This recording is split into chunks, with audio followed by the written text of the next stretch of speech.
Heard every week on amateur radio bands all around the world. Broadcast on low-power AM and FM stations all across the United States. And one of the first podcasts on the internet. We are This Week in Amateur Radio, the worldwide premier amateur radio and technology news magazine and bulletin service of the air. Here are the stories for release around the earth as we come to air with edition number 1421 of This Week in Amateur Radio. The 2026 Dayton Hamvention is in the books, and we will have a complete wrap-up for you. Many outstanding contesters and DXers were recognized at Hamvention this year, and we will tell you who they are. The month of June is proclaimed as Amateur Radio Month in the state of New Hampshire. The ARRL says it's not too early to start packing for the upcoming Field Day 2026. We will have the details.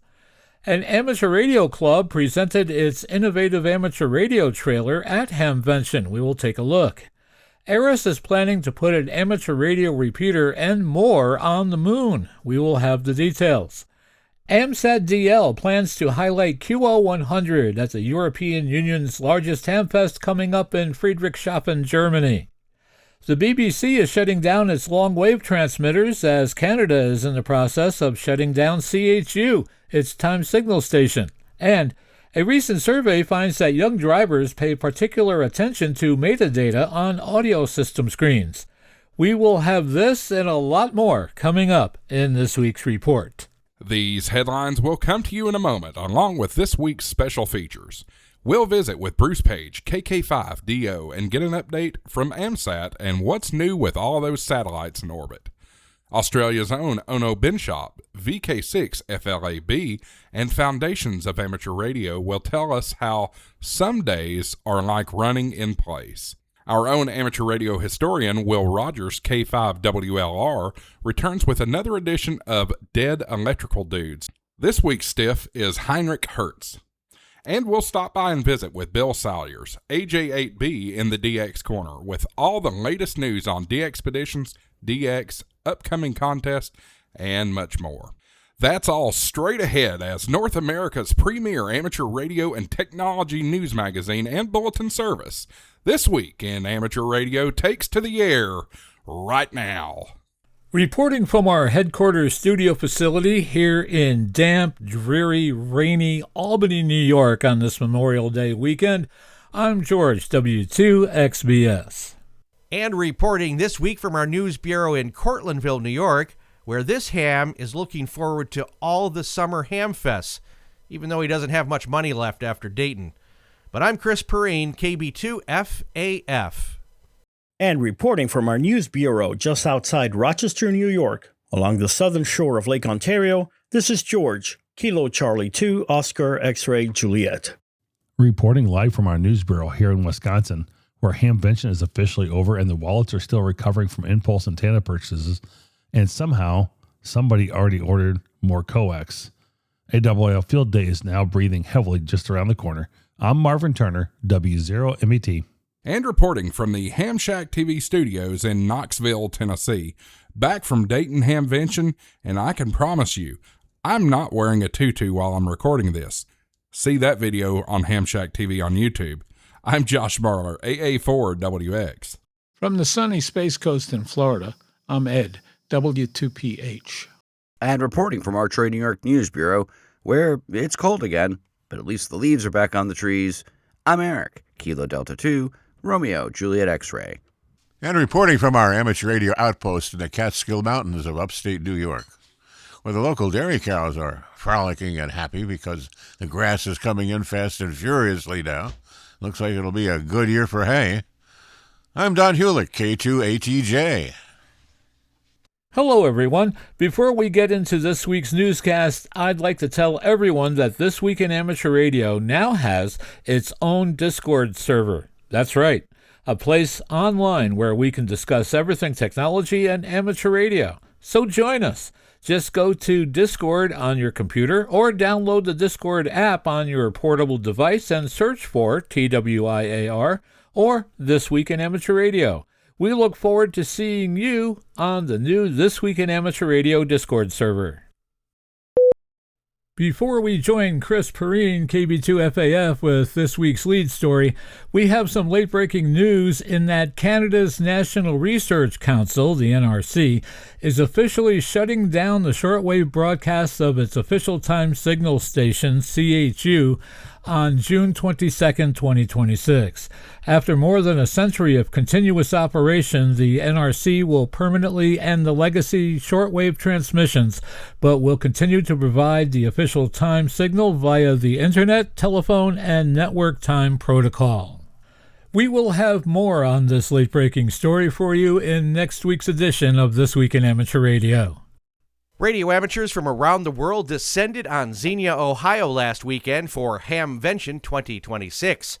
With a complete wrap-up of this year's event, we go to John Ross, KD8 IDJ, who files this special report from League headquarters. Three-day event featured 5 indoor exhibit halls for vendors and organizations, 4 parallel tracks of forums, and a massive flea market. In addition, Hamvention served as the anchor for a variety of outside events, from deep dive conferences to both formal and informal dinners for hams with shared operating interest. Set up at the Greene County Fairgrounds and Expo Center began on Thursday, May 14th. Nearby Contest University drew hundreds of beginners and advanced contesters for a full day of training and knowledge sharing taught by veteran contesters and QR peers networked at the 4 Days in May conference. ARRL hosted its annual donor recognition reception, thanking those who have generously supported the association and invested in the future of amateur radio. This year's reception had a red, white, and blue theme, reflecting ARRL's participation in the nationwide celebration of the 250th anniversary of the signing of the Declaration of Independence and the contributions of radio amateurs to the American story. Even at 112 years old, ARRL embodies a distinctly American tradition. Free individuals driven by curiosity and service, advancing the art of radio for the benefit of all, said ARRL Director of Development Kevin Beal, K8EAL, in his address to the guest. In the expo area, attendees interacted with program representatives, field organization volunteers, and leadership officials, including ARRL CEO David Minster, NA2AA, and President Rick Roderick, K5UR. Emergency Communications and Field Services Director Josh Johnson, KE5MHV, and several volunteers promoted ARRL's Year of the Club program, sponsored by ICOM America, and the organization's participation in America 250. Visitors were invited to share the variety of their ways of radio clubs to help grow amateur radio. In the ARRL lab booth, Senior Lab Engineer Rick Siervo, W1CIE, tested handhelds for spurious emissions, while Digital RF Engineer John McAuliffe, W1DRF, demonstrated the new QST Product Review Comparison Tool that will allow ARRL members to access lab measurements on various aspects of reviewed radios and amplifiers online and compare them with each other. ARRL educators treated young hams and future hams to supervise soldering practice, opportunities to decipher Morse code messages, and to answer the question, what advice would you have for older generation hams? Hamvention 2026 ended at 1 p.m. on Sunday with the awarding of major prizes, but there is more to read at arrl.org. I'm John Ross, KD8IDJ. When the fairground gates opened on Friday morning, Hamvention was jammed with enthusiastic hams, some looking for bargains in the flea market, some coming to see the newest offerings from both large and small manufacturers, and others looking to learn from experts at the dozens of forums offered throughout the weekend. For example, Jim Winfrey, KJ4SBG of Jacksonville, Florida, said, "I want to talk with AMSAT and see what's up with satellites." While Brian Steinbeck, W8KHZ of Kingsley, Michigan, noted that I spend all my time in the flea market looking for antiques. Roy Ashkenaz, K2RMA of Morgantown, North Carolina, said his motivations for coming are seeing a bunch of people, seeing the big vendors, seeing the new radios, getting away for a few days as well. Hamvention is also a major social event. As Angel Varquez, WP3R, the former head of telescope operations at the Arecibo Observatory in Puerto Rico, explained. "Friends," he said, "I can see all this stuff on the internet. It's just seeing all the friends that I've made over the years." The lab staff also highlighted CSI, the Clean Signal Initiative, which has introduced benchmarks and standards for transmitted signals, which are now reflected in the lab's published test results.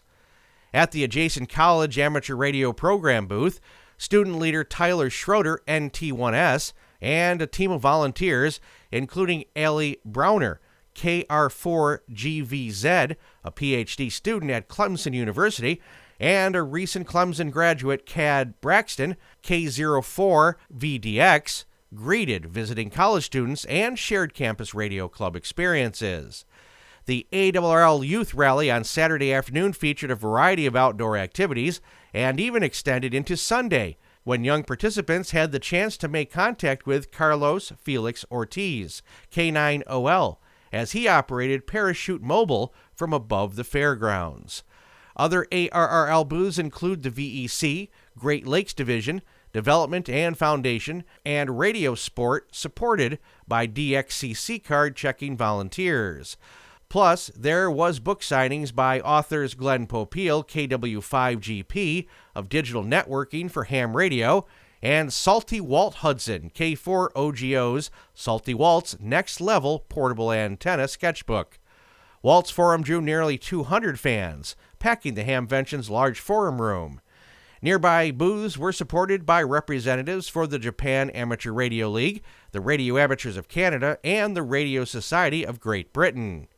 On Friday night, ARRL Senior Director of Marketing and Innovation Bob Innerbitson, NQ1R, spoke at the Flex Radio Banquet, highlighting ARRL's work and that of the wider amateur radio community to encourage pathways for youth that lead to further education and careers in wireless technology. You do not need to create a new technology to make a lasting contribution, said Innerbitson. Sometimes the most important innovation is simply creating an opportunity for someone else. Saturday's ARRL Membership Forum was led by Great Lakes Division Director Scott Yonley, N8SY, with presenters President Roderick and CEO Minster. Foundation President and Delta Division Director Dave Norris, K5UZ, presented scholarships to several students who were present. Next year's show will be held in the same location on May 21st through the 23rd, 2027. And you can see video highlights from Hamvention on ARRL's YouTube channel, ARRL HQ. You are listening to North America's premier news and information service for the amateur radio hobbyist. We are This Week in Amateur Radio.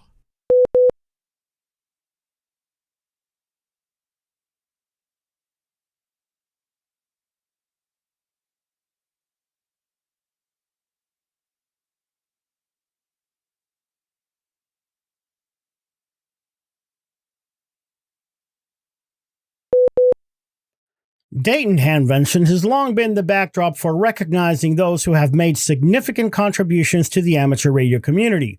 In addition to Hamvention's own 2026 awards, the DX and Context dinners, with attendees from around the world, offered a perfect opportunity to highlight outstanding achievements in those segments of the amateur radio community. John Ross, KD8IDJ, is here with more.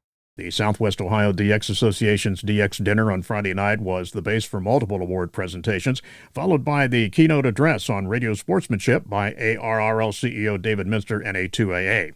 The Heritage CQDX Hall of Fame welcomed two new members, legendary QSL manager Charles Wilmot, M0OXO, and avid DXpeditioner Elvira Simocini, IV3FSJ, who has operated from 34 different DXCC entities and is only the third woman inducted and the first to be so honored individually.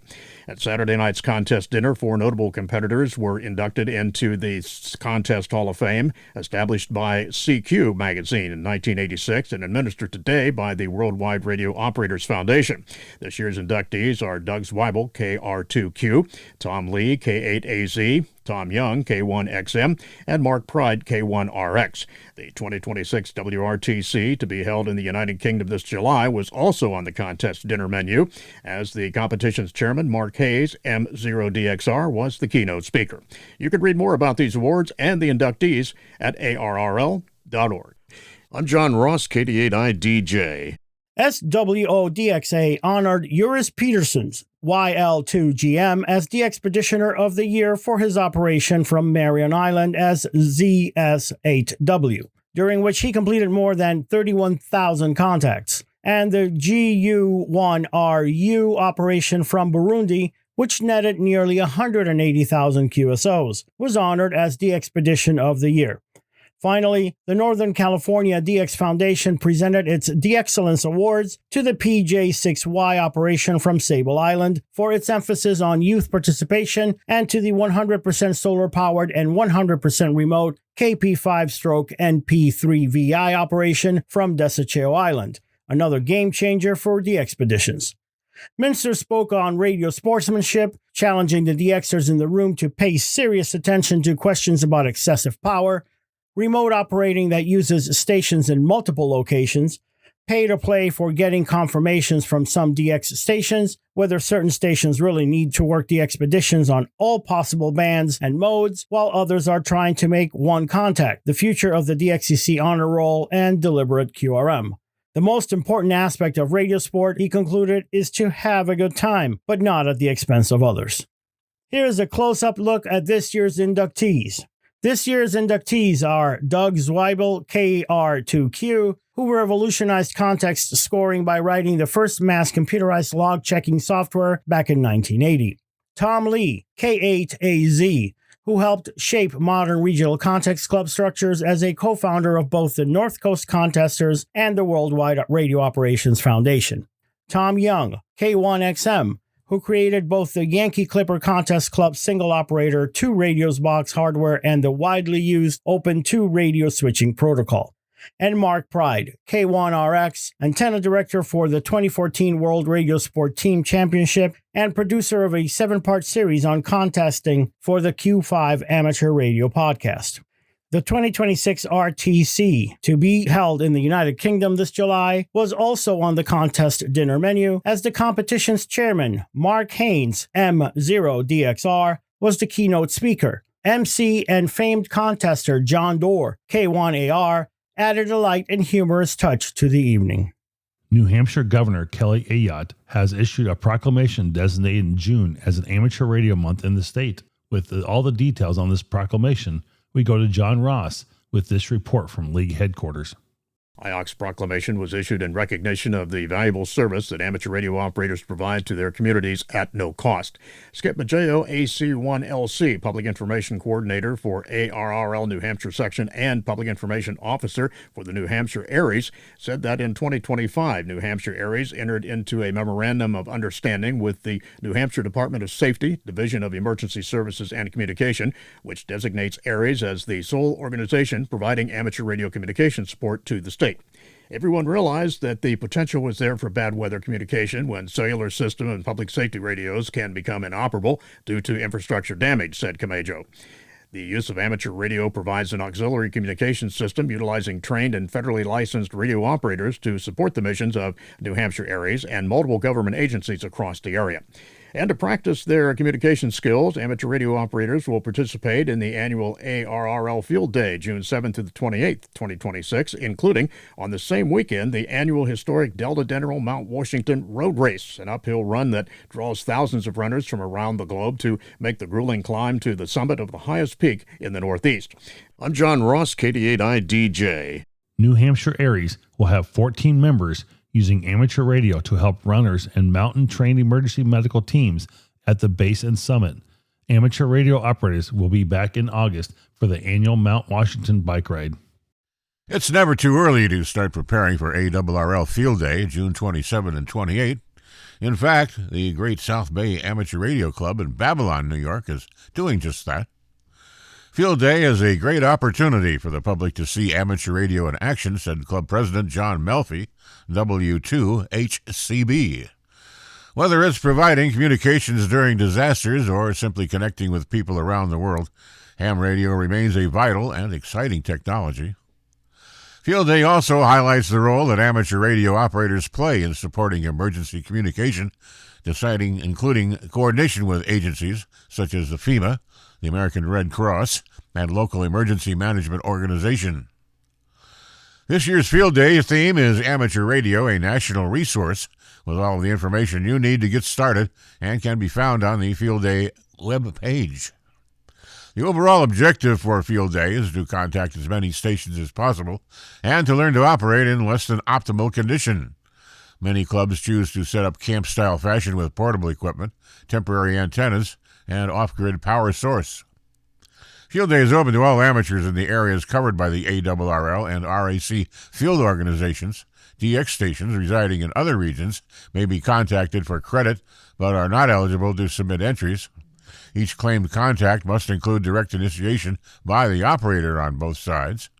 Initiation of a contact may be either locally or by remote. Also, check out the Field Day site locator page to help find participating stations near you. As an added incentive for anyone participating in ARRL's year-long America 250 Worked All States Award, contacts made with ARRL-affiliated clubs all year, including Field Day, will count towards your America 250 WAS affiliated club endorsement. Check out those details at www.arrl.org/America250-WAS. Check out those details at www.arrl.org/America250-WAS. All of this, combined with the ARRL Year of the Club, provide a perfect opportunity for radio clubs to set up stations in public places and demonstrate ham radio's science, skill, and service to our communities and our nation. Take a cue from the Great South Bay Amateur Radio Club and start packing for ARRL Field Day 2026. The Porter County Amateur Radio Club in Valparaiso, Indiana, received grant funding last year from Amateur Radio Digital Communications to build a coordinated communication system with its sister club, the neighboring Ogden Dunes Fire Department Amateur Radio Club. Part of the plan involved building a communications trailer. The project also involved connecting the HF radios to an internet-based youth network as part of the outreach program. Club President Mike Lambertino, W9ML, described the original concept for the project. He said that the driving force behind the trailer is youth, STEM, and community outreach, getting the trailer out in the community and helping where they can. Lambertino went on to say, "We do have interoperability and the alliance with the neighboring fire department to help expand our communications abilities to assist where needed."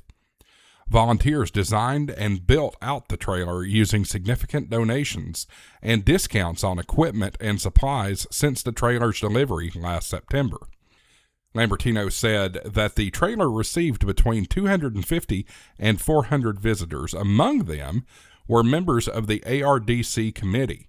He said the trailer drew a lot of very positive comments, especially from members of the ARDC, who said they were very happy to see the results, calling it a model on which to base other trailer builds. You can learn more about the club at www.k9pc.club. You're listening to North America's premier amateur radio and technology news magazine of the air. We are This Week in Amateur Radio, distributed worldwide at twiar.net.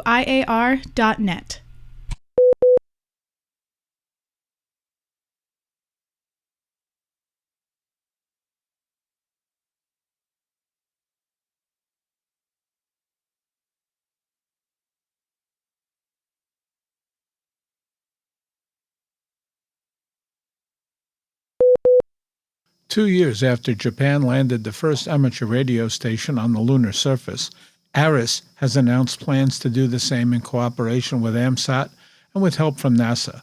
The Morse code transmitted more than 2 years ago by JS1YMG, the lunar ham station of the Japan Aerospace Exploration Agency, is apparently just the beginning. Attendees at Hamvention Forum hosted by ARIS in Xenia, Ohio, recently learned about a moon-based project called Caviar. That's an acronym for Communications, Audio, Video, and Imaging Using Amateur Radio. The feasibility of Caviar is being studied by ARIS and AMSAT through a partnership known as AREX, Amateur Radio Exploration. According to the early information being discussed publicly, the station could have support for voice, digital, and video with 10 GHz and 5 GHz links, supported by a network of stations on Earth. More far-reaching goals can be found on the ARIS website, which describes AREX as an international effort to develop and operate amateur radio systems for deep space, starting at the Moon and later to Mars. As a newly created net based at the Antique Wireless Association Communications Technology Museum in upstate New York, it's now active. You'd expect a group like the Antique Wireless Association, W2AN, to recommend using only vintage equipment, but that's not the case. Steve Sykes, KD2OM, said in a release that the single sideband net even allows modern equipment as well. The net takes place on Tuesday from 10 a.m. to 11 a.m. Eastern Daylight Time on 14.265 megahertz, plus or minus 5 kilohertz. Everyone is welcome and encouraged to check in. The topics for discussion are open. Produced by amateurs for amateurs and originating from Albany, New York, you're listening to This Week in Amateur Radio. ARRL has extended the deadline to May 31st, 2026 for nominations to honor outstanding work that advances amateur radio through media and public relations. First up, the ARRL Bill Leonard Professional Media Award. The Bill Leonard Award honors 3 professional journalists or journalistic teams each year whose outstanding coverage highlights the enjoyment, importance, and public service value of the amateur radio service. The award was created as a tribute to the late CBS News president Bill Leonard, W2SKE, who is a silent key. The award is divided into 3 categories based on format: A, audio, B, visual, and C, print and text. Nominations are judged by members of the ARRL Public Relations Committee, and the final decision is made by the ARRL Board of Directors at their second meeting in July. Award winners in each category, either individual or group, will receive an engraved plaque and a $250 contribution, and it will be made for each winning entry to the charity of their choice. The 2025 Leonard Award for print reporting was presented to Makina Kelly and Del Cameron of Wired for their October 2024 article, Through Hurricane Helena and Milton, Amateur Radio Triumphs When All Else Fails. The 2025 Leonard Award for video reporting was presented to NBC Today correspondent Harry Smith in recognition of his outstanding coverage of amateur radio in the television segment. Meet the students using radio waves to contact the ISS. Nomination instructions are available at www.arrl.org/bill-leonard-award. Next, the ARRL Philip J. McGann Memorial Silver Antenna Award.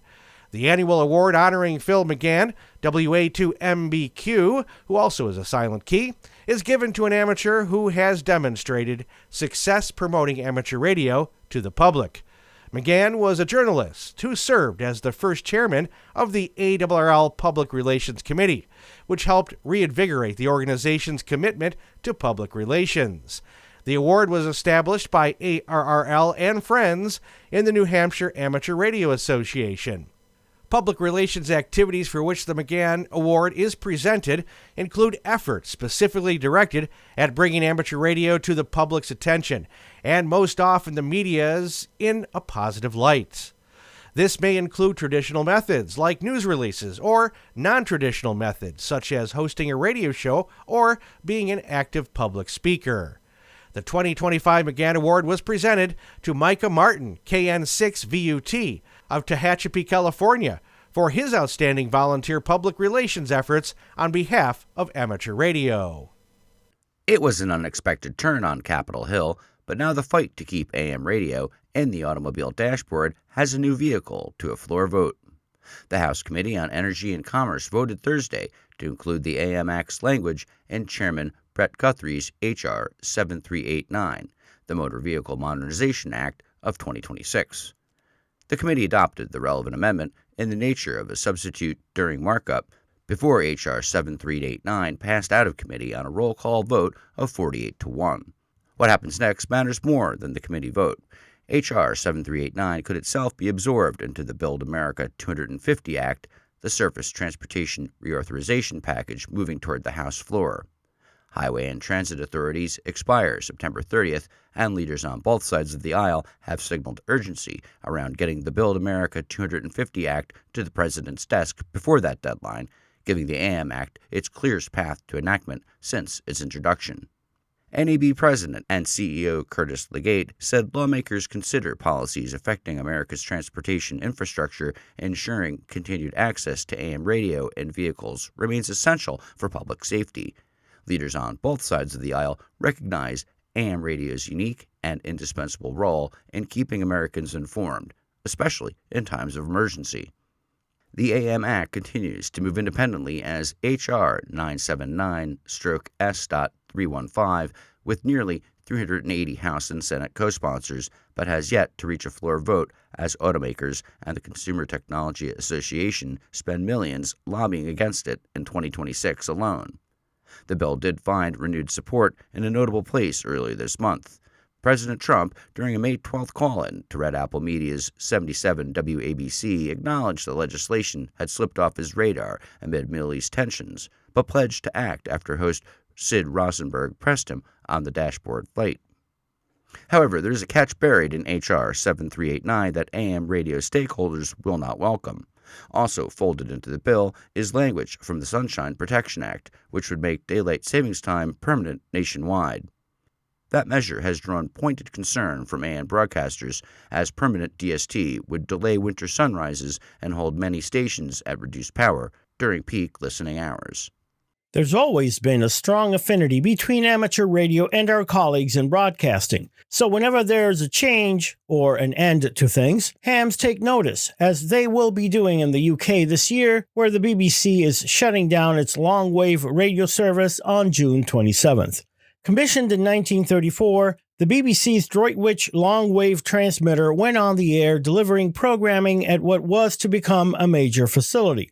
It played an important role in occupied Europe during wartime. Over the decades that followed, its broadcast programs became the background to so many lives throughout the UK. Responding to the BBC's announcement of this year's shutdown of the Droitwich transmitter, as well as long-wave transmitters in Birkhead and Westerglen in Scotland, amateur radio operators have plans to mark the end of the era. The BBC Amateur Radio Group and the Radio Society of Great Britain are planning an on-air event and are looking for hams around the UK to participate. Meanwhile, hams are being asked to let organizers know they are interested by emailing contestclub, one word, at rsgb.org. The Radio Society of Great Britain, RSGB, and the BBC Amateur Radio Club, G8BBC, will be activating 4 special calls to mark the shutdown of British Broadcasting Company's long-wave transmission on 198 kHz after more than 90 years. The long-wave transmitters at Norwich and Worcestershire in West Glen, near Stirling and Birkhead, overlooking the Monterey 5th, will be turned off June 27th, 2026. GMB 1500M will be active for 1 week, June 21st to the 27th, and may be activated from various locations by RSGB and the BBCARG members over the period. Full details are on the RSBG website, and you can search for BBC Long Wave Shutdown. A commemorative QSL card will be available for any QSOs or SWL reports. You are listening to This Week in Amateur Radio, available as an on-demand stream from Spotify, Deezer, and wherever podcasts are available.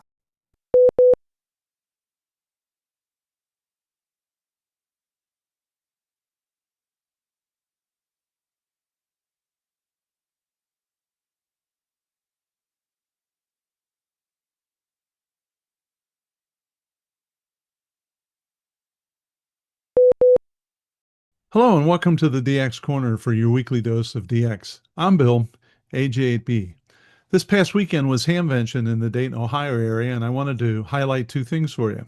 First, the Southwest Ohio DX Association, otherwise known as SWDEXA, announced its 2025-26 DXpeditioner of the Year award at the SWDEXA DX dinner on Friday night of Hamvention. This recognizes an operator who made an exceptional contribution to the DX community. The award this year was given to YL2 Golf Mike Yaris Peterson for his solo ZS8W operation from Marion Island. His expedition logged 31,672 QSOs and helped activate an entity that moved from number 11 most wanted to number 25 in the rankings. SWDEXA praised the effort as well organized and successfully carried out under very challenging conditions. So congratulations to Yaris. I believe this is his second DXpeditioner of the Year award. Swedexa also recognized the 2025-26 DXpedition of the Year Award, honoring excellence in planning and execution from most wanted entities. The award went to the Russian DXpedition team for their 9 Uniform 1 radio uniform expedition to Burundi, which logged 179,831 QSOs and moved the entity from number 60 to number 106 in the most wanted rankings. Swedexa recognized the team for a well-organized operation carried out in a challenging environment, so congratulations to them. So here's some upcoming DX news. The 7-operator team will activate Lord Howe Island June 1st through the 14th using the contest call sign Victor Juliet to Lima as part of a DX Marathon activation. The operation will focus on 40 through 10 meters, CW sideband, and FT8. The team aims to work as many DXCC entities and zones as possible while also supporting chasers seeking DXCC band slots and POTA, SOTA, and IOTA contacts. For questions, you can contact Chris, Victor Kilo 3 Quebec Bravo, directly. M0OXO Charles Wilmot will handle QSL services. And you should check your log program to make sure that VJ2L is actually recorded as DXCC entity VK9L. A German team, following previous successful Tango 2 Charlie, Charlie 21 Mike, and Victor 6 Delta DXpeditions, is preparing for its next venture to American Samoa in the South Pacific Ocean. This operation will take place from October 29th to November 13th, using the call sign Kilo Hotel 8 Alpha.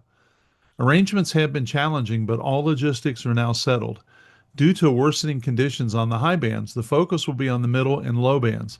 The 9 operators will run 4 stations around the clock, covering 160 through 6 meters, CW sideband RTBR and FT8.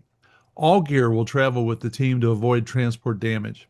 And you can visit the KH8A website for more information. Also, the DX India Foundation has announced a multi-phase plan for the Victor Uniform 4 Romeo DXpedition to Andaman and Nicobar Islands. This activation will combine technical operations, international collaboration, and support for young amateur radio operators. The first phase, scheduled for 22 to 26 July, is a preparatory trip focused on logistics, site readiness, and participation in the RSGB IOTA contest, with operations limited to sideband and FT8. The second phase, which will be at the end of the year, December 17th to the 30th, includes the main International DXpedition and the 49th CNET Convention in Port Blair, making the first time the event will be held there. Key dates include the CNET Convention from 18 to 20 December and a licensing deadline of May 31, 2026. So that's coming up pretty quickly. It seems like a long way off, but it's not. The following DX information comes from Bernie, W3UR, editor of the Daily DX, the Weekly DX, and the How's DX column in QST.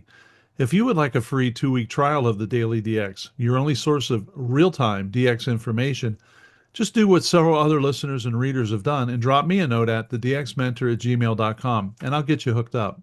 From the UK's sovereign base areas on Cyprus, which is Zulu Charlie 4, we have this.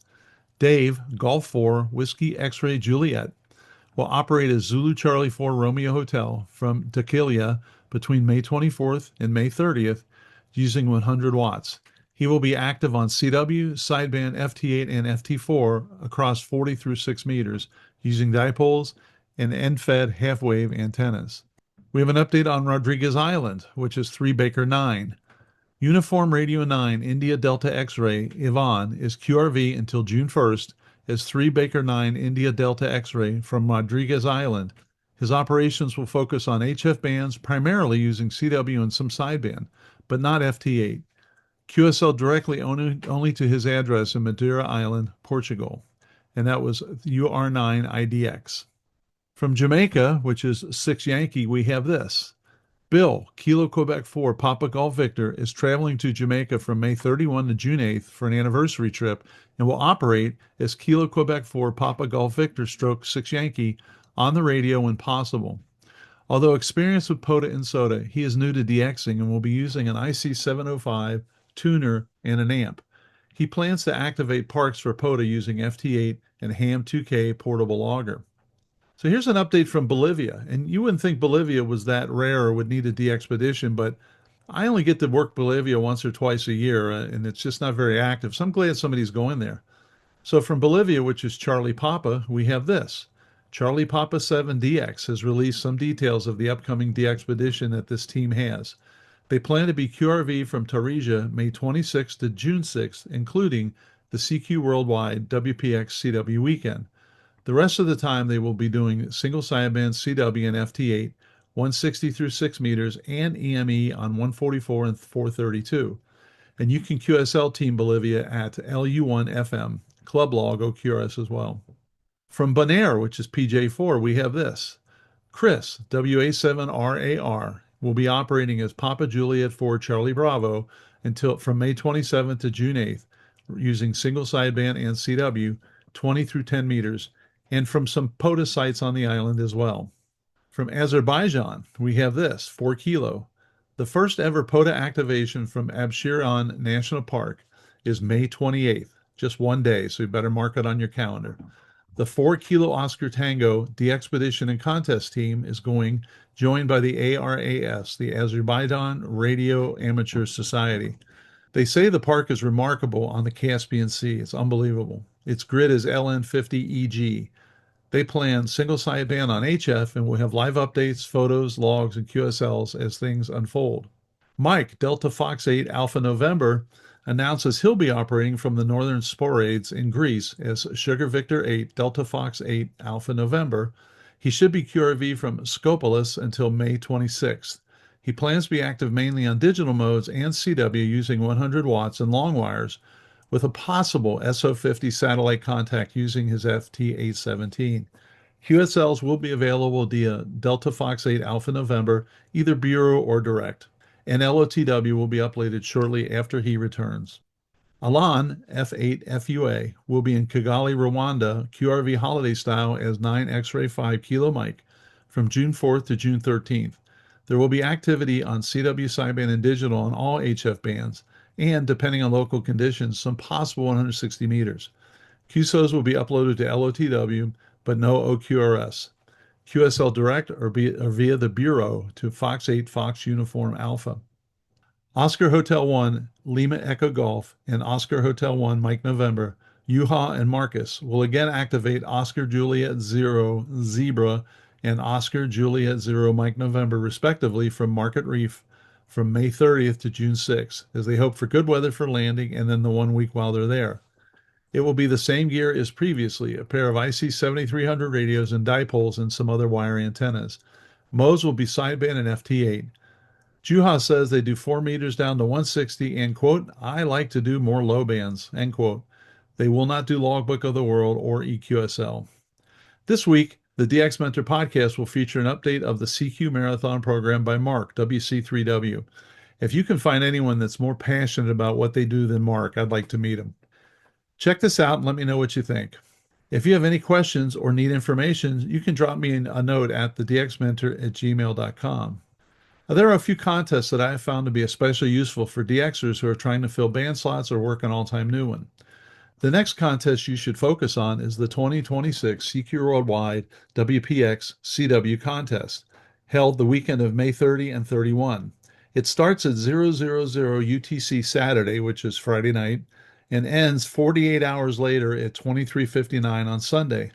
The objective is for amateurs worldwide to contact as many amateurs and prefixes as possible during the contest period. And with a call like AJ8, you know why I like this contest. Although I said the contest is 48 hours in length, single operator stations may operate 36 of the 48. Off times must be a minimum of 60 minutes during which no QSO is logged. Only the original non-work bands, 160, 80, 40, 20, 15, and 10 meters may be used. Observance of established band plans is strongly encouraged. The all-important exchange is as follows. RST report plus a progressive contact serial number starting with 001 for the first contact.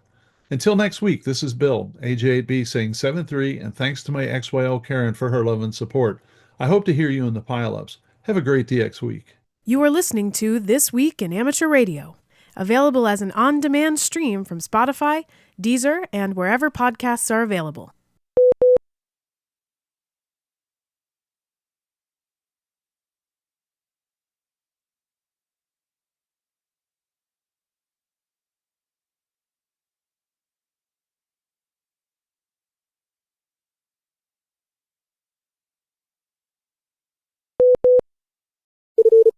Foundations of Amateur Radio. Recently I discovered that the antenna that I had connected to my Whisper, or Weak Signal Propagation Reporter beacon, was not a 40-metre antenna. Instead, it turns out to be a 15-metre antenna. The how and why of that mix-up isn't particularly helpful, so instead I set out to remedy the situation. Step 1 was simple. Go into the garage and pull out the antennas and check if I'd forgotten about an 80-metre antenna. As it happens, I'd forgotten about a 17 megacycles antenna. At the moment, I couldn't tell you if it was intended for maritime or amateur use, but it doesn't really matter since I'm not permitted to use those frequencies for transmit, and I was on a mission. Oh, I also discovered that you can dislodge 2 shelves with stuff on them by moving an antenna. Fun. So, 7 MHz or 40 meters it is. The antenna mount is clamped with G-clamps to the side of a steel-roofed framework that's bolted to the house. It's been there for about 8 years or so. From time to time I change over the antenna, depending on my mood. Today I wanted to move the mount and, after taking it down, decided that it could do with a little maintenance, least of which due to the fact that the feed point connector had detached itself. I also needed to remove the ground wire, which turns out to be a bit of a palaver, since my socket wrench adapter has gone walkabout and the 10mm socket that fits into the next size is too large. Eventually I found an imperial socket with a matching wrench to undo the thing. Then I set about moving the mount to a new location, tucked inside a tree, so plenty of branches to poke me in the eye, or the belly, depending on which was handy at the time, and discovered that the steel beam was thicker, to the point that my G-clamps were 2 millimeters too small.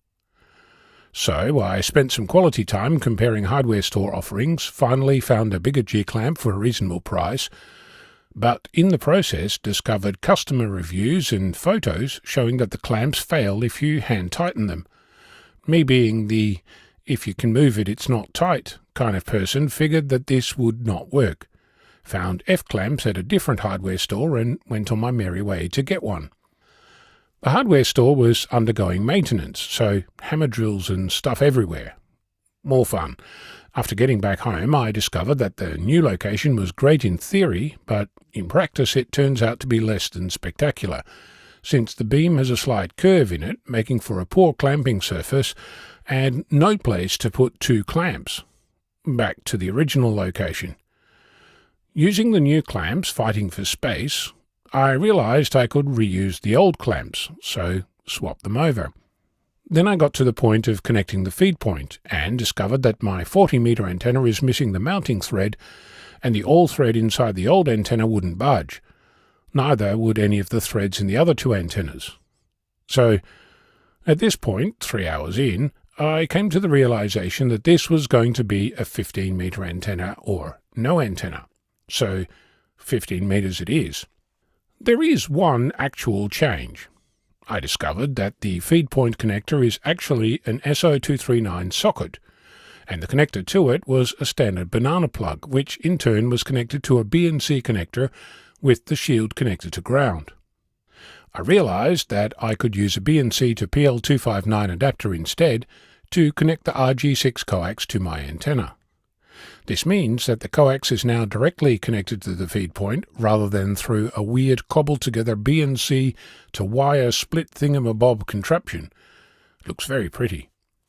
Measuring the result also shows some changes. On both 40 meters and 15 meters, the SWR is still the same. On 10 meters, it's a little worse, and on 2 meters, it's significantly better. All in all, I think that this is a perfect example of 17 steps backwards and 18 steps forward. I suppose it could be worse. I'll let you know how the beacon goes.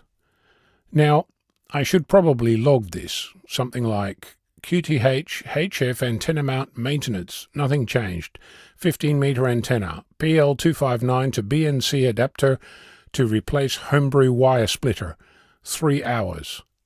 I'm Ono. Victor Kilo 6, Foxtrot Lima, Alpha Bravo. Hello, and welcome to the next chapter of Philip Nedlinger's KA4KOE's Dead Electrical Dudes, in which he takes an unusual look at the movers and shakers that helped grow our amateur radio hobby and other radio-related stuff. Philip has presented these dudes on EHAM over the last several years and has granted us permission to use them here on This Week in Amateur Radio. And so we continue with Dead Electrical Dudes number 7. This month's stiff, Heinrich Rudolf Hertz, entered mortal coil 22 February 1857, assumed room temperature 1 January 1894. Perhaps the burning question on Philip's mind is, why did a lot of early electrical pioneers sport such interesting beards? Put a rifle in the picture shown in the website, and you can just imagine Heine walking out of the piney woods after distilling a few hundred gallons of shine. As you may recall, the existence of electromagnetic waves was predicted mathematically by James Clerk Maxwell and was discussed in the first of this series of irreverent articles. Mathematicians, physicists, and scientists will, on occasion, develop elegant formulae that don't amount to much except to illustrate some arcane concept with no practical application. However, such was not the case in this particular instance.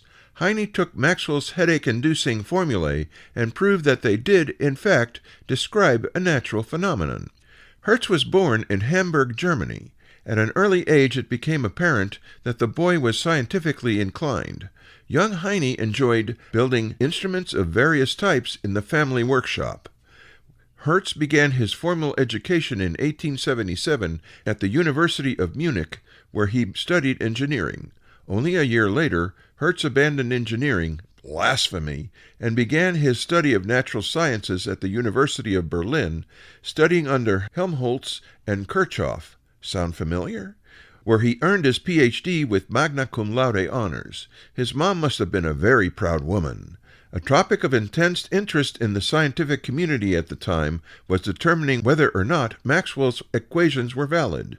In 1883, the young scientist also directed his attention to this course of research. In 1887, Hertz conducted his now famous experiment in which two antennas were placed a few feet apart.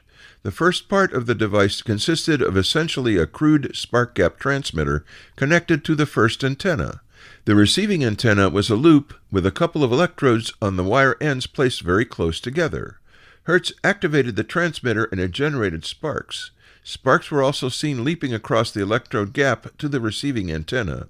Further experiments were conducted in which it was determined that the invisible waves could be reflected and refracted in a manner similar to that of light waves, and finally that light waves were also electromagnetic in nature. Maxwell's theories were finally vindicated 8 years after his death. Hertz's findings were published in 1892 in a book, Untersuchungen über die Beobachtung der elektrischen Kraft, Investigations on the Propagation of Electric Energy. Unfortunately, Hertz died young at the age of 37 from blood poisoning. Associates and friends remember the professor as amiable and modest, and people seem to be naturally attracted to him. In his honor, the unit of frequency measurement, the Hertz, was named after him. A young Italian boy read about Hertz's experiments, and it galvanized his attention. 3 guesses as to who that boy was. Signed, Philip Nedlinger, P.E., KA4KOE.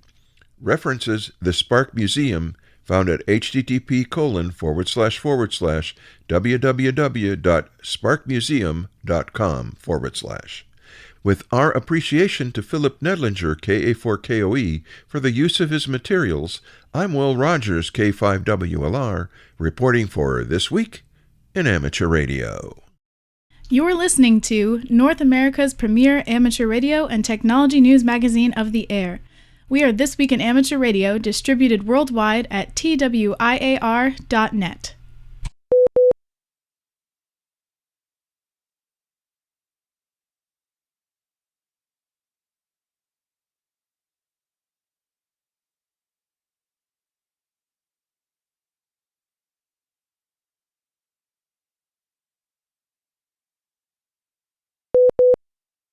It is time for this week's look at the solar weather and the terrestrial propagation forecast.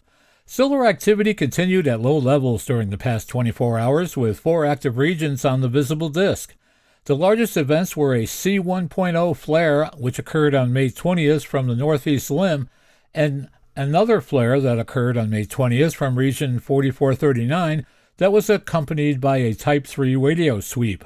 This region was responsible for the majority of the period's activity, which otherwise included a B8.7 flare on May 20th from region 4436. Region 4421 showed some development during the period, while 4443 remained stable. Coronal activity was observed in Secor 1 imagery after May 20th, but additional data is needed for further analysis. Solar activity is expected to remain at low levels through May 23rd, with a slight chance for isolated M-class minor to moderate flaring on May 21st, primarily due to the complexity of region 4441 and the recent flaring history of region 4436. An increase in activity is anticipated May 22nd and 23rd as multiple active regions, tracked via Farside satellite and helioseismology imagery, rotate into view. Solar wind parameters trend toward background conditions with speeds reaching a peak of 542 kilometers per second on May 20th and then decreasing steadily throughout the reporting period, ending at 450 kilometers per second. Solar wind parameters are expected to continue trending toward nominal conditions through early on May 21st. Mild enhancements are likely from a solar sector boundary crossing, with more pronounced high-speed stream conditions expected on May 22nd and 23rd due to the influences of a positive polarity coronal hole high-speed stream. For more information concerning radio propagation, visit the ARRL Technical Information Service, read a quick guide to HF propagation using solar indices, and check out the propagation page of Carl Lewetzel-Swab K9LA. And don't forget, for more customizable propagation charts, you can visit the VOA CAP Online for Ham Radio website. Bruce Page, KK5DO, is here now with this week's AMSAT report. Bruce? Thanks, John. A new satellite has been issued its Oscar number. OrigamiSat-2 was launched April 23rd by the Institute of Science, Tokyo. The satellite will demonstrate on-orbit high-gain antenna technology for small satellites and a 5.8 GHz downlink transmitter. At the request of the Institute of Science, Tokyo, AMSAT hereby designates OrigamiSat-2 as Fuji Oscar 126, or FO 126. We congratulate the Institute of Science, Tokyo, and thank them for their contribution to the amateur satellite community and wish them continued success on this and future projects. Thanks to AMSAT President Drew Glassbrenner, KO4MA, who is also the Oscar number administrator for this story. This is Bruce Page, KK5DO. Back to you, John. And thanks, Bruce, for that report. Just ahead in radio sport this week on May 24th, the real-time contest, that's CW and phone. May 25th, the QRP ARCI Hudao Sprint, that's CW. May 27th, the SKCC Sprint, CW. And on May 30th through the 31st, the CQWW WPX contest, that is CW as well. Remember to visit the ARRL contest calendar for more events and information. Upcoming ARRL section, state, and division conventions for the next 60 days. Remember to search the ARRL Hamfest and Convention database to find events in your area. June 5th through the 7th, CPAC hosting the ARRL Northwestern Division Convention. That's in Seaside, Oregon. On June 13th, Knoxville Hamfest hosting the ARRL Tennessee State Convention. That's in Knoxville, Tennessee. And on June 14th, the Breeze Shooters Hamfest Computer and Electronics Show hosting the ARRL Western Pennsylvania Section Convention. That's in Butler, Pennsylvania. And here's a save the date that you might want to write down to remember. June 26th to the 28th, 2026. It's Ham Radio, International Amateur Radio Exhibition in Friedrichshafen, Germany. ARRL CEO David Minister, NA2AA, and Dick Strasburger, N9EEE, editor of the Solid Copy, the monthly newsletter of CWOPS, were guests on episode 94 of the DX Mentor on May 15th, 2026, for a discussion about remote operating. That show is hosted on YouTube by Bill Sawyer's AJ8B. Strasburger led the discussion, which included Minster describing the contest station he frequently operates on the Caribbean island of Bonaire, built by Noah Gottfried, K2NG/PJ4NG, as well as the remote station Minster has helped configure and assemble. The video interview is available now on YouTube, and a link is available now at arrl.org. As part of the Ham Radio 2026 event at Friedrichshafen, Germany in June, AMSAT Deutschland cordially invites all QO100 users and amateur radio satellite enthusiasts to an open community workshop. Building on the experiences with Qatar Oscar 100 and current activities in the future geosynchronous Earth orbit environment, the event invites amateurs to discuss together with the community what a future geostationary amateur radio payload could look like. The aim of the workshop is to gather ideas, requirements, and perspectives from the user community and place them in a common context. As a basis for the discussion, AMSAT-DL will present 2 or 3 concrete mission and payload concepts that reflect different developmental directions and are deliberately put up for open discussion. 1. Enhanced QO100 Plus Basic, an evolutionary approach that builds on the success of the QO100 classic bent pipe, narrowband, and wideband transponders, an advanced beacon architecture, multiband downlinks, and additional functions such as text and image transmission for emergency and disaster communication, Internet of Things, and more. 2. Digital Innovation Lab, a more experimentally oriented concept with extensive digital signal processing on board. The focus is on flexible software-defined payload architectures, regenerative processing, and digital playground for new modulation and access methods and user experiments, but with the risk of being very software-heavy. 3. High-Frequency Pathfinder, an explorative approach with beacons and experiments in very high frequency ranges, supplemented by new antenna concepts, propagation and environmental measurements, as well as Earth and space imaging. These concepts are not intended as ready-made solutions, but as a basis for discussion. The aim is to evaluate together with the participants which approaches are particularly interesting, sensible, and sustainable for the amateur radio satellite community. Which aspects should be pursued further or in greater depth, but also the risks and dependencies should be addressed. The workshop's location in the Neue Messe will be announced as the date gets closer. Meanwhile, AMSAT-DL welcomes everyone with varying levels of experience. All that is required is an interest in amateur radio satellites and helping to shape their future. The AMSAT-DL meeting will not be the only space-related activity at Ham Radio Friedrichshafen, as this year Astro, the astronomy trade fair, will take place alongside the Ham Radio exhibition. Both experienced satellite radio operators and anyone interested in the future development of amateur radio satellites, new technical concepts, and possible applications are invited to attend. Registration is not necessary, just come along and bring your ideas, questions, and experiences. A new website for broadcast and other radio communications licenses has gone live in Australia, with changes designed to simplify searches by offering a variety of filters, along with a customizable option for the export of data. This replaces the older website, which the Australian Communications and Media Authority will keep online until June 10th during the transition period.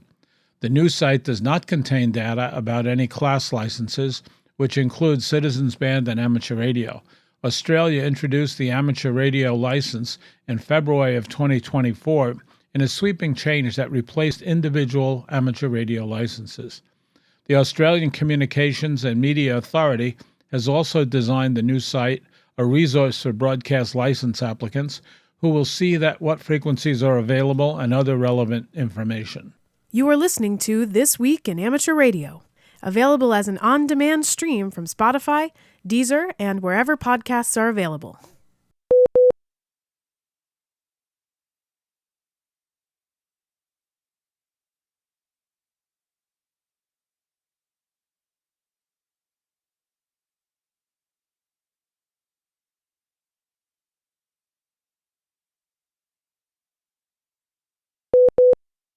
Most rockets burn thousands of liters of fuel before they even clear the launch pad. Spin Launch aims to skip that phase. Using a vacuum-sealed centrifuge at Spaceport America, the California-based company spins payloads to 8,000 kilometers per hour before releasing them skyward. A small rocket motor handles only the final orbital insertion, bypassing the most fuel-intensive part of the journey. By September 2022, Spin Launch completed 10 successful suborbital tests carrying hardware for NASA, Airbus, and Cornell University. While the flights themselves are less intense, the company's lab qualification in Long Beach proved that satellite components could survive 10,000 G of centrifugal force, the exact environment required for a kinetic launch. NASA's data confirmed the system is compatible with standard satellite hardware, clearing the first major hurdle for the technology. The orbital accelerator will accelerate a launch vehicle containing satellites up to 8,000 kilometers per hour using a rotating carbon fiber arm with a 100-meter diameter steel vacuum chamber. A conventional rocket fuel requirement increases exponentially with its payload by providing 70% of the initial velocity on the ground. Spin Launch's kinetic approach drastically reduces propellant needs. This puts projected launch costs between $1,250 and $2,500 per kilogram, less than half the price point of a SpaceX Falcon 9.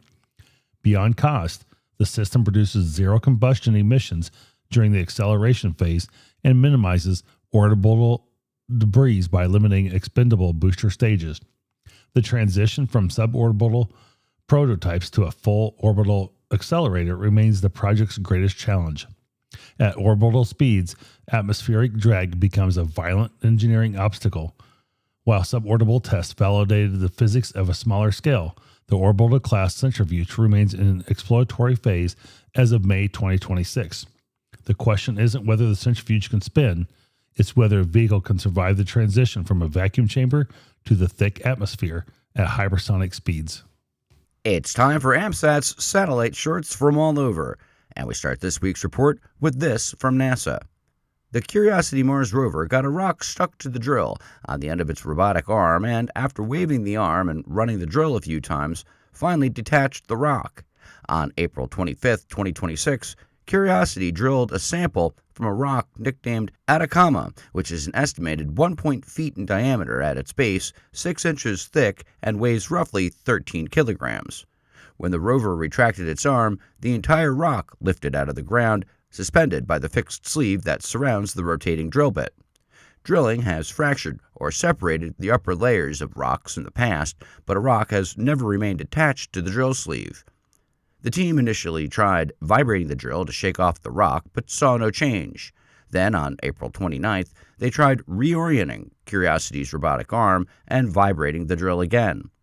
Finally, on May 1st, Curiosity's team tried again, tilting the drill more, rotating and vibrating the drill, and spinning the drill bit.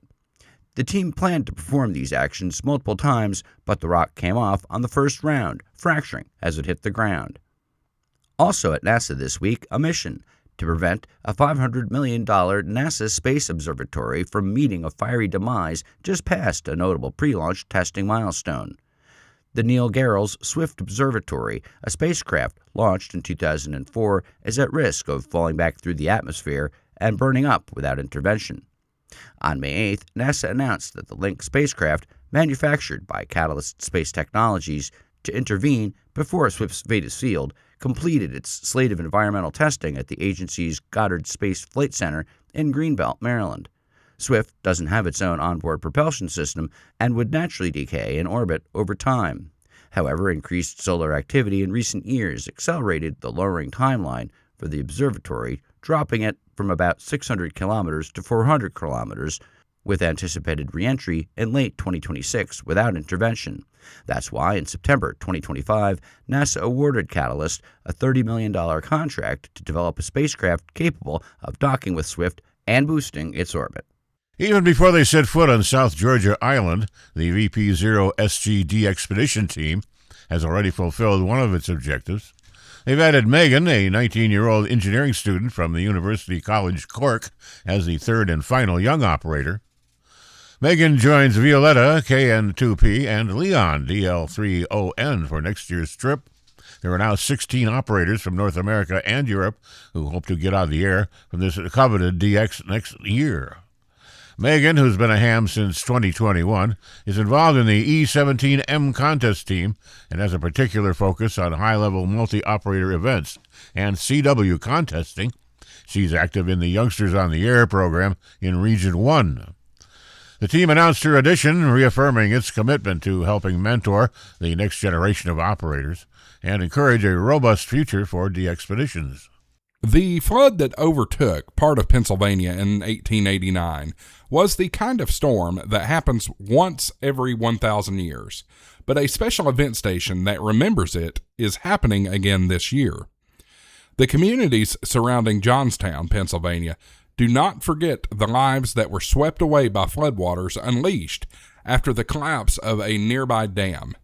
The numbers speak for themselves.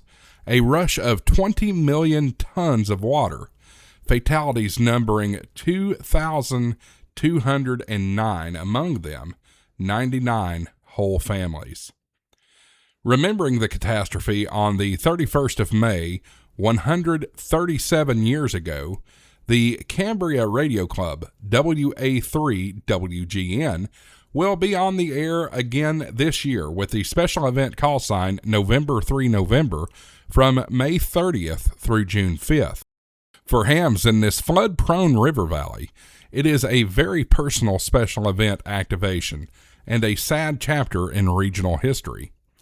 There have been other floods since, notably 1936 and 1977, but neither compared to this deadly moment, one that is marked now by a national memorial in the heart of the city, and a special event station by amateur radio operators who know the landscape all too well. Members of the amateur radio community in New York metropolitan area are grieving the loss of a lifelong ham whose deep involvement and leadership span more than 5 decades. Jerry Abrams, WB2ZEX, was as devoted to public service as he was to his fellow amateurs during his long and active involvement with ham radio. Jerry became a silent key following a heart attack on March 28th. Jerry made his half-century membership with the Long Island Mobile Amateur Radio Club an active and devoted membership. His different roles included treasurer, membership chairman, and for a time newsletter editor. He also assisted families of silent keys with clearing the contents of the shacks those hams left behind. According to the club, over the years his efforts led families to receive more than $100,000 from equipment being rehomed. The Ham Radio University organizing committee also knew him to be a reliable and capable member. Jerry took public service seriously, first as a member of the Ambulance Corps in Brooklyn, and later provided communications support for a number of Aries groups throughout New York City and on Long Island. He also provided radio support for the annual New York City Marathon. The New York Roadrunners, the group behind the race, inducted him into their Volunteer Hall of Fame in 2022 for his years of service. Jerry was 78. This summer, a group of Girl Guides will be preparing for a different kind of adventure, getting licensed with the help of a ham radio club in their Caribbean nation. When the summer holidays arrive in St. Vincent and the Grenadines, many members of the Girl Guides in Georgetown will change from classroom students to amateur radio students. The ULU Amateur Radio Association has a training session planned, enabling Girl Guides and other students to prepare to take their ham radio license exam. For many of the Girl Guides, this will be their second encounter with amateur radio. In early May, 32 Girl Guides got their introduction to radio science and the radio experience with the help of Association President James Codrington, J88JC, and the past president Don DeRiggs, J88CD. The girls learned how two-way radios work and participated in a simulated disaster drill using handheld radios within the school compound. The radio session in Georgetown was the latest the Ham Association has conducted for Girl Guides. Education is a big part of the mission behind the ULU Amateur Group, which also provides vital services in emergency communication. We pause for stations along the network to identify. We are This Week in Amateur Radio, available as a direct download on our website at www.twiar.net.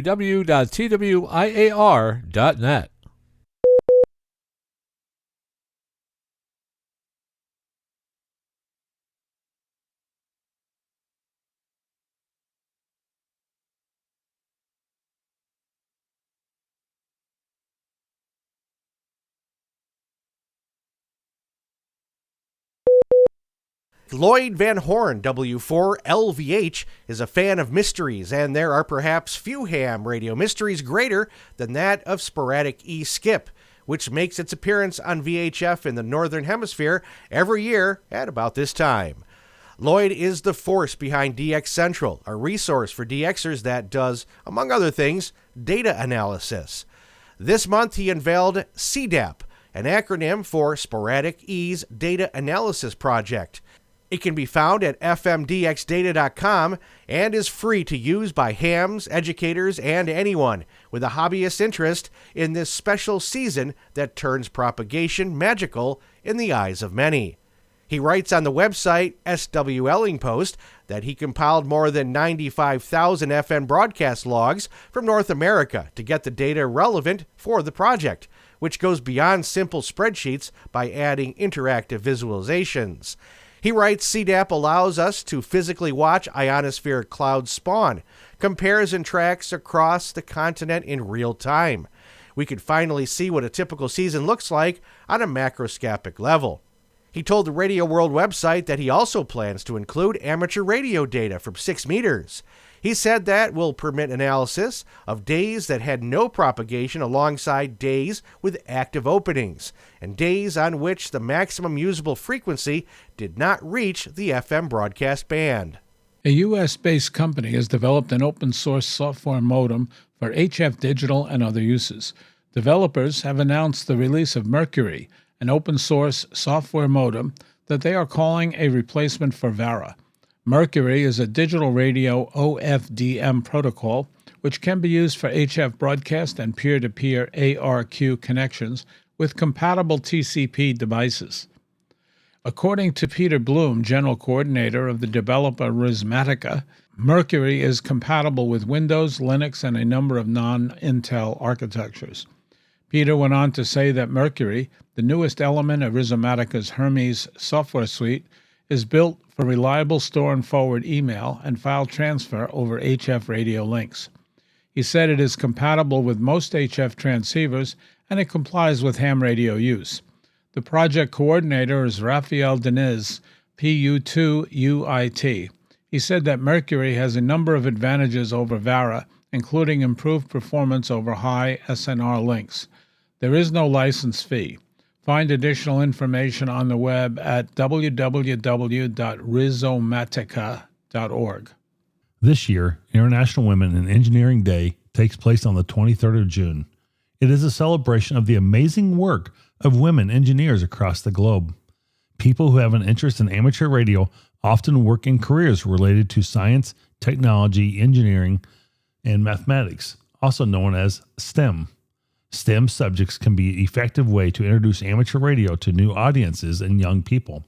In the United Kingdom, to mark the day, the Radio Society of Great Britain is planning to share stories of how amateur radio has helped female engineers in their lives and careers. The theme for the International Women in Engineering Day in 2026 is engineering intelligence, and it's an opportunity to recognize the women engineers who solve complex challenges and help drive change. And our final story this week takes a look at a recent tech survey showing MetaData is the new radio signal.